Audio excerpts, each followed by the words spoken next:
ايه ده؟ انتوا انتاج، اطلعوا بره. انتاج اطلعوا بره. لا لا اهدى بس يا فنان، احنا مش انتاج. اقعد استريح. هعرف حضرتك. حضرتك احنا جايين لك بخصوص اعلان. اعلان؟ لا اعلان انا معاكم طبعا، بس يا خساره للاسف النهارده رابع يوم. هو النهارده العيد ولا ايه؟ العيد؟ يعني طب بتشغلونا ليه بقى؟ رابع يوم تصوير يعني مرهق. النهارده رابع يوم ابقى فيجيتيريان. وانا سما. سما كوكو. فوتوغرافر اعلانات. عايزه اقول لك ان انا بعشقك وبحبك قوي قوي. انا معاكم طبعا. الاعلان عن ايه؟ الباني باني. بمعنى ايه يعني؟ عشان مش لاقط قوي وشاكك في حاجه معينه كده. بانيه فراخ بانيه. فراخ بانيه؟ انت عايزني انا اعمل اعلان فراخ بانيه؟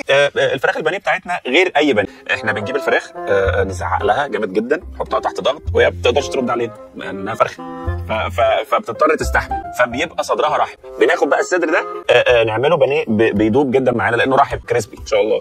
هو بصراحه يعني دور سبايسي وحراق كده، والناس بتحب الادوار دي قوي مني. وانت نجم جريء. انا جريء جدا يعني. ممكن نعمل اعلان البانيه ونجيب حضرتك جنبه طبق فيجيتيريان صغير، ولا ما تنفعش ولا ايه؟ انا عندي اقتراح.